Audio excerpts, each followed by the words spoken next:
علم جهانی بیکناری است که حد و حدود معین ندارد. دلیل این گفته‌ها دستاوردهای علمی دانشمندان جهان در دوام 100 ساله هاست که سمت‌های گوناگون را در بر گرفتند. با وجود سعی و تلاش عالمان تا هنوز بخش‌های کشف نشده علم زیادند. اگر به تاریخ گذشته و امروزه علم و اختراعات نظر افکنیم، درک می‌کنیم که آن زنجیره ناگسستنی است که به همدیگر قرابت قوی دارد. کشفیات انقلابی علمی عصر 21 باشد، دوام دستاوردهای عالمان عصرهای گذشته به شمار می‌رود. فیزیولوژی در مجموع علم درباره فعالیت ارگانیسم‌های زنده و قسم‌های ترکیبی آن، اینچنین واکنش متقابل ارگانیسم با محیط اطراف، تغییر یافتن فعالیت جسم در روند اونتوگنز و زیر تاثیر عامل‌های بیرونی میباشد. فیزیولوژی در یک جایگی با آناتومیا و هیستولوژی اساس نظریه‌ای میباشند که با شرافت آن طبیب معلومات و دلیل‌های لازمه را درباره بیمار در یک مجموعه یگانه متحد نموده وضع و سطح قابلیت او را بها می‌دهد. یکی از اساسگذاران علم فیزیولوژی در فهمش معاصر آن دانشمند بزرگ فرانسوی کلود برنر میباشد. سهم این شخصیت با ذکاوت در تشکلیابی علم فیزیولوژی بزرگ بوده تا هنوز کشفیات او ارزش بلند علمی را دارا هستند. کلود برنر 12 ایولی سال 1813 در شهر ویلفرانش در نزدیکی شهر لیون فرانسه به دنیا آمده است. در زادگاهش کلود در کالج یزوئیت‌ها تحصیل کرده در آنجا معلومات کلاسیکی می‌گیرد. او جوان جدی، خاموش و آرزوپرور بود و در آغاز می‌خواست خود را به ساحه ادبیات بخشد. عائله آنها از جهت مالیوی تنقیصی می‌کشید و کلود مجبور شد که مکتب را ترک کند. عالم آینده در وقتی به صفت شاگرد داروساز کار کردنش پیسه را ایجاد نمود که آن در یکی از تئاترهای لیون با موفقیت به صحنه گذاشته شد. مؤلف از این الهام گرفته درامای تاریخی 5 پردگی ارتور بریتانی را می‌نویسد و آن را به شهر پاریژ برای تحلیل به نزد ادبیاتشناس معروف ژیراردین می‌برد. اما منقی جوان را باور کنند که از نوشتن چنین اثرها دست کشد و به کار داروسازی مشغول شود. با این مصلحت گوش داده برنر خطا نکرد.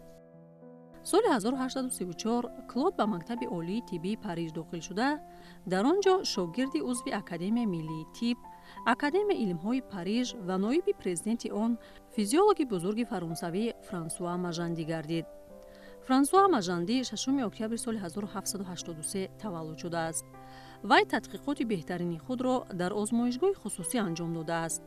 تنها در سال 1831 در سن 50 سالگی پروفسور ماژاندی در کالج د فرانس پاریژ لابراتوریا گرفته سرور کافدرای فیزیولوژی و پاتولوژی عمومی این انستیتوت تعیین گردید. ماژاندی به تدقیق سیستم عصب اساس گذاشته در فیزیولوژی سیستم عصب اصول تجربوی را به کار برده است. وی در اثرهای خود عاید به آموزش روندهای فیزیکی و شیمیایی ارگانیسم حیوانات با کانسپسیون بیش درباره قوه حیات بخشی مخصوصی به تمام موجودات زنده خاص مقابل برآمد. گزارش ایمپولس عصب در برابر عصب‌های افرنتی توسط هرومغز به عصب‌های افرنتی قانون بیل ماژاندی نامیده می شود که از جهت اهمیت خود برای علم فیزیولوژی با کشف گردش خون از جانب هاروی مقایسه کرده می شود. فرانسوا ماژاندی تاثیر ترافیکی عصب سه‌گانه را به بافته‌های چشم، حساسیت کورتکس مغز سر به انگیزه‌های دردآور و اهمیت مرکزهای عصب زیر کورتیکی را در هماهنگسازی حرکت‌ها آموخته است. همچنین عالم خصوصیت‌های مایع مغز سر و مکانیزم عمل عضوهای هاضمه را مورد آموزش قرار داده است. این عالم مشهور 7 اکتبر سال 1855 از عالم درگذشت. پس از به اتمام رسانیدن تحصیل در سال 1839 فرانسوا ماژاندی شاگرد قابلیتناکش کلود برنر را برای کار در لابراتوری خود در کالج د فرانس دعوت کرد. او در انتخاب خود خطا نکرده بود، زیرا تحت راهبری ماژاندی کلود برنر توانست به قله‌های بلند موفقیت نائل گردد. در سال 1847 کلود برنر معاون استادش تعیین شد. با گفته او ماژاندی اولین فیزیولوژ است که درباره پدیده‌های فیزیولوژی حیات اثری مکمل نوشته است.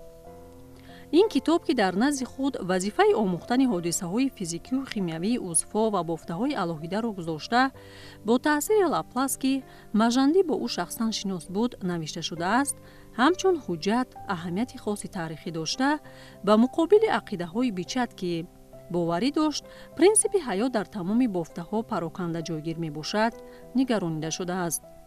озмоишгоҳи Бернар дар як ҳуҷраи хурде қарор дошта, дар шафати он утоқи дарсӣ бо мез барои нишон додани таҷрибаҳои амалӣ ташкил гардида буд. тасаввур кардан душвор аст ки вай дар чунин шароити танг чӣ гуна дар самти физиологияи таҷрибавӣ ин қадар корҳои бисёрро ба анҷом расонида тавонист. Клод Бернар қариб дар ҳама соҳаҳои физиологияи муосир тадқиқот бурдааст. фаъолияти илмии ӯ ду давраро дар бар мегирад. аз соли 1843 то соли 1868 дар навбати аввал бо масъалаҳои физиологияи маъмулӣ ва патологӣ машғул шуда, аз соли 1868 то соли 1877 масъалаҳои физиологияи умумиро васеъ кор карда баромад. соли 1843 корҳои илмии Клод Бернар махсусан пурсамар гардиданд. олими 30-сола асарҳои аввалини худро дар бораи нақши ғадуди зери меъда дар организми ҳайвонот, аҳамияти он дар ҳазм кардани равғанҳо ва раванди азхудкунии хӯрок нашр намуд. олим бо таҳқиқоти классикии ғадуди зери меъда ва нақши он дар раванди ҳозима яке аз асосгузорони соҳаи эндокринологияи муосир ба ҳисоб меравад. худи ҳамон сол Бернар рисолаи доктории худро оид ба шарбати меъда ва нақши он дар ҳазми ғизо дифоъ кард. ҳамчунин олим боз як бозёфти бузургеро ба даст овард. глюкозае ки аз меъда ба ҷигар интиқол дода мешавад, ба гликоген табдил меёбад. бо ин амал вай вазифаи гликогении ҷигар, яъне ҷамъ шудани қанди бо хун ҷорӣ шуда ва ба крахмали ҳайвонот ё гликоген табдил ёфтани онро муайян кард. Клод Бернар робитаи байни пайдоиши гликоген дар ҷигар ва азхудкунии ғизо ва қобилияти ҷигарро барои аз сафеда ба вуҷуд овардани гликоген муқаррар намуд. олим барои омӯзиши ҳамаҷонибаи карбогидратҳо, нақши ҷигар ва системаи марказии асаб дар мубодилаи моддаҳо дар организми мавҷудот ва дар маҷмӯъ пешрафти илми физиология нақши бузург гузоштааст. ӯ марҳилаҳои гуногуни мубодилаи карбогидратҳоро омӯхта исбот кард ки гликогени ҷигар манбаи қанди хун мебошад. ҳамчунин Клод Бернар муайян сохт ки ҷигар ва системаи марказии асаб дар танзими мубодилаи карбогидратҳо иштирок мекунанд. ин шахсияти донишманд аз натиҷаҳои таҷрибаҳояш алоқаи сохтори асаб ва пайдоиши гармии ҷисми ҳайвонотро ошкор намуда, нишон дод ки ҷигар яке аз истеҳсолкунандагони муҳими нерӯ дар организм мебошад. Клод Бернар фарзияи диабети қандро ба вуҷуд овард ки барои он вақт самарабахш буд. ӯ сарчашмаи ин бемориро дар вайроншавии кори ҷигар ки дар натиҷаи тағйирёбии системаи марказии асаб ба вуҷуд омадааст медид. ҳамчунин олими физиолог аҳамияти системаи марказии асабро дар раванди зиёд шудани миқдори қанд дар хун ва ба пешоб гузаштани он нишон дод. Бернар вақти зиёди худро ба тадқиқи сохтори асаб бахшидааст. вай вазифаи амалкарди ҳаракати вазумотории системаи асаби симпатикӣ, алоқаи он бо гардиши хун ва гармигузарониро кашф кард ки дар танзими тамоми раванди гардиши хун ва бо хун таъмин намудани қисмҳои гуногуни бадан аҳамияти калон дорад. агар оддӣ карда гӯем, тавассути таҷрибаҳое ки Бернар нишон дод, асабҳои симпатикӣ метавонанд ҳолати рагҳои хунгардро идора кунанд ва миқдори хуне ки тавассути ин рагҳо ба як қисми муайяни бадан интиқол дода мешаванд, таъсир расонанд. артерия ё раг чист? тахминан гӯем ин найчаест ки аз он хуни артериалӣ мегузарад. Бернар ба таври таҷрибавӣ исбот кард ки таъсири асаб қодир аст равиши ин найчаҳоро тағйир диҳад, андозаи рагҳои хунгардро зиёд ё кам кунад ва ба ин васила миқдори хунеро ки ба қисми муайяни бадан ворид мешавад, танзим созад. Клод Бернар то синни 41 солагӣ аллакай академики Академияи илмҳои Фаронса дар бахши тиб ва ҷарроҳӣ, ҳамчунин бахши физиология гардид. соли 1853 ӯро ба шуъбаи физиологияи умумии факултаи табиатшиносии донишгоҳи Париж даъват карданд. олим дар корҳои сиёсию ҷамъиятӣ низ иштироки пайваста дошт. аз соли 1855 Клод Бернар ба ҳайси профессори физиологияи таҷрибавии Коллеж де Франс ва дар вақти ҳукмронии Наполеони се дар вазифаи сенатор фаъолият бурдааст. олим президенти ҷамъияти биологии Париж буд, ки онро Браунсекер соли 1848 таъсис додааст. қобили зикр аст, ки Браунсекер мисли Бернар пеш аз табиб шудан мехост ба фаъолияти адабӣ машғул шавад. профессор Клод Бернар тавонист корҳои бисёреро ба анҷом расонад. ӯ оид ба раванди кашиши рагҳои хунгард, ғадудҳои эндокринӣ, мубодилаи карбогидратҳо, электрофизиология рисола навишта, аввалин асарҳоро оид ба анатомия ва физиологияи асаби тарашҳӯҳии ғадуди луобӣ ба таб расонд. корҳои тадқиқотии ӯ оид ба вазифаҳои асабҳои гуногун, ҳодисаҳои ҷараёнӣ дар асаб ва мушакҳо, таъсири газҳо ба хун, таъсири оксиди карбон, нақши ҳар як ғадуди луобӣ, марҳилаҳои фаъолият ва оромии ғадудҳо, оид ба тарашҳуҳоти берунӣ ва дохилӣ падидаи беназири илмӣ гардиданд. ӯ дар раванди таҷрибаҳои худ умумият ва ягонагии як қатор ҳодисаҳои ҳаётии ҳайвонот ва набототро нишон дод. Клод Бернар мафҳуми муҳити дохилии баданро пешниҳод кард. ӯ аҳамияти хун ва лимфаро ҳамчун муҳити дохилӣ барои ҳамаи ҳуҷайраҳо равшан намуда нишон дод, ки маҳз аз он ҳуҷайраҳо моддаҳои ғизоиро мегиранд ва маҳсулоти мубодилаи моддаҳо ба он дохил мешавад. вай доимии таркибии муҳити дохилиро, ки шарти асосии ҳаёти ҳуҷайраҳо мебошад, нишон дод. афоризми классикии Бернар чунин мебошад: мутобиқат ё устувории муҳити дохилӣ шарти ҳаёти озод аст. ин баёнияи Клод Бернар ҳоло тафсири нисбатан васеътар гирифта, дар илми муосири физиология он то андозаи равшантар инъикос карда шудааст. якум, ин доимӣ мутлақ нест, нисбист. дуюм, на танҳо ба муҳити дохилӣ, балки ба тамоми равандҳои физиологӣ низ дахл дорад. барои ифодаи баёнияи Бернар дар асоси донишҳои муосир бояд гуфт, ки доимии нисбии тамоми равандҳои физиологӣ шарти асосии ҳаёти организмҳои зинда мебошад. баёнияи Бернар рушди минбаъдаро дар тадқиқоти физиологи амрикоӣ Уолтер Кеннон дар асоси омӯзиши физиологияи ҳозима ва механизмҳои нейрогуморалӣ, эҳсосот ва механизмҳои инкишофи зарбаи осебӣ ба даст овард. Кеннон асосан механизмҳои худтанзими равандҳои физиологиро дида баромадааст. дар асоси таҳлили амиқи ин ҳолат, соли 1926 дар мақола бахшида ба баъзе ақидаҳои умумии таъсири эндокринӣ ба моддаҳо, бори аввал истилоҳи нави гомеостазро пешниҳод кард, ки устувории ҳолати организмро ифода мекунад. ӯ гомеостазро ҳамчун ҳосилаи интихоби табиӣ медонист. Кеннон навишта буд, ки равандҳои ҳамоҳангшудаи физиологие, ки аксар шароити доимии организмро таъмин мекунанд, дар мавҷудоти зинда чунон мураккаб ва нотакроранд, ки ман оид ба чунин ҳолат ифодаи махсус гомеостазро пешниҳод кардам. Клод Бернар ҳодисаҳои ҷараёни электрикиро дар организмҳои ҳайвонот, ба вуҷуд омадани гармӣ дар бадани мавҷудот, газҳои таркиби хун ва бисёр дигар мушкилотеро, ки барои тиб аҳамияти ҷиддӣ доранд, меомӯхт. хулоса дар давоми қариб 13 сола аксарияти тадқиқоти физиологӣ қариб ҳама лабораторияҳои Аврупо аслан фақат идея ва проблемаҳои дар асарҳои ӯ гузошташударо тадқиқ мекарданд. профессор Клод Бернар инчунин ба фармакологияи таҷрибавӣ ва токсикология асос гузоштааст. як кори илмии ҷолиб бо таҳқиқи заҳри кураре алоқаманд аст. соли 1851 Клод Бернар ҳамчун тӯҳфа аз Наполеони се заҳри кураре гирифт.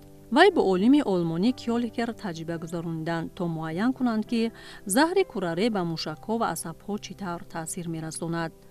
ин таҷрибаҳо нишон доданд, ки таъсири фалаҷкунандаи заҳри кураре ба нӯги асабҳои ҳаракаткунанда ва мушакҳо на танҳо барои фармакология, токсикология ва дигар фанҳои тиб, балки барои физиология ҳам аҳамияти калон дорад.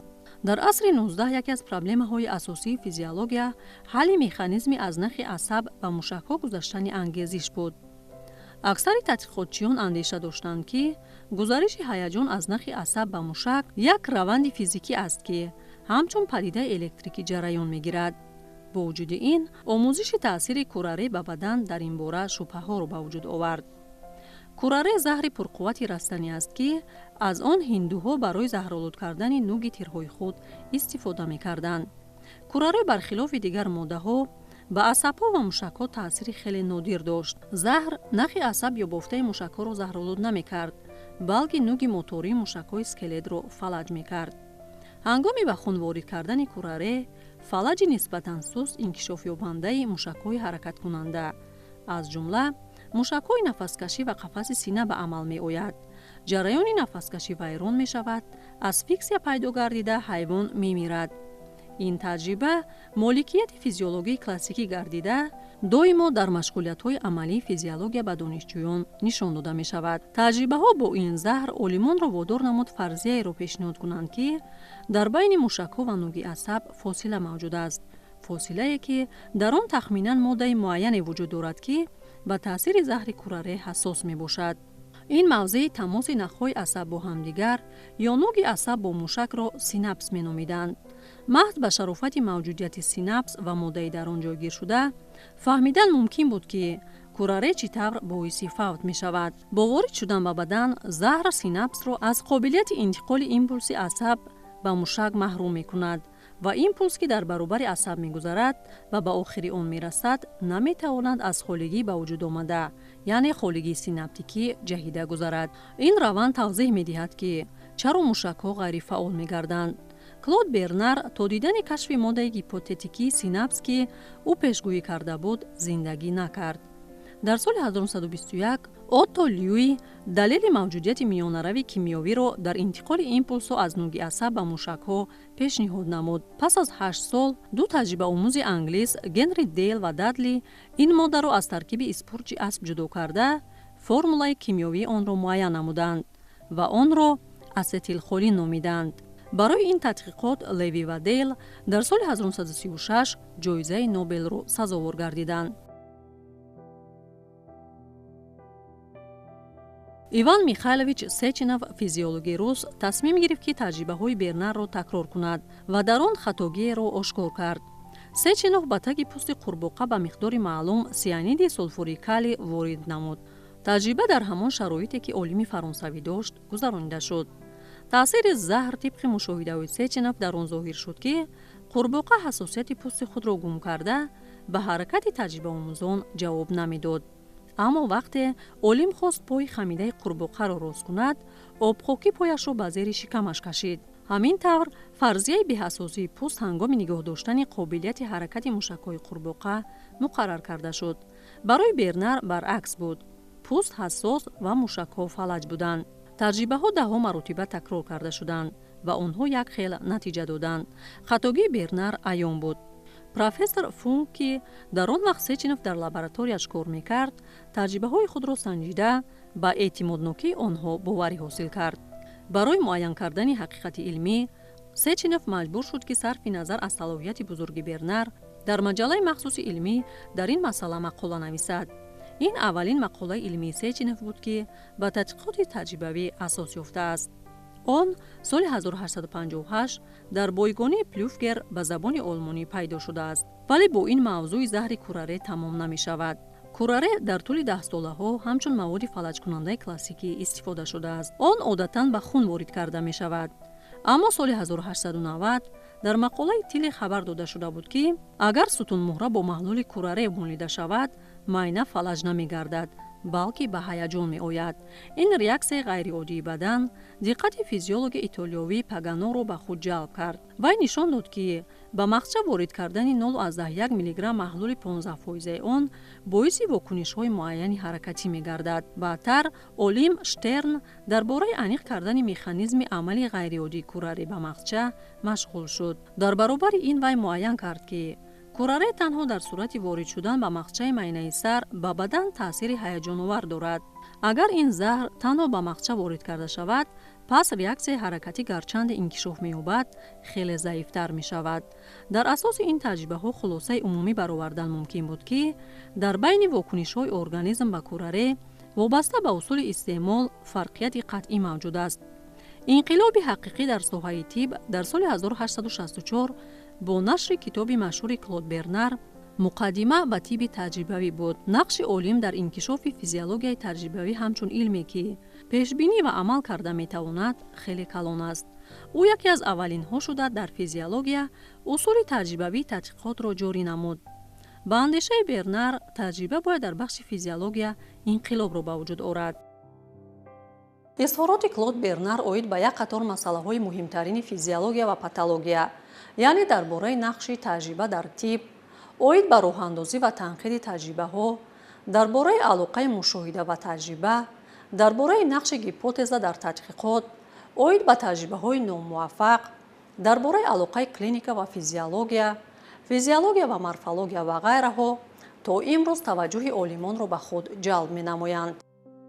Клод Бернар 10 феврали соли 1878 дар синни 65 солагӣ даргузашт ва аввалин олими фаронсавӣ мебошад, ки маросими дафни ӯ ба таври оммавӣ анҷом дода шуд. Вай тарафдори дар тиб васеъ ҷорӣ намудани амали таҷрибадӯзӣ буд. Профессор Бернар мухолифи қавии эмпиризми холис буд, ки илмро бо ҷамъ кардани далелҳо маҳдуд карда, онро бо назария пайванд медиҳад. Эмпиризм метавонад барои муттаҳид намудани далелҳо хидмат кунад, аммо ҳеҷ гоҳ ба эҷоди илм мусоидат карда наметавонад. Дар тиби таҷрибавӣ қайд кард Бернар, 3 намуди падидаҳо вуҷуд доранд, ки ҳеҷ гоҳ бояд аз назар дур карда нашаванд ва дар байни онҳо ҳамеша кӯшиш кардан лозим аст, ки робита барқарор бошад.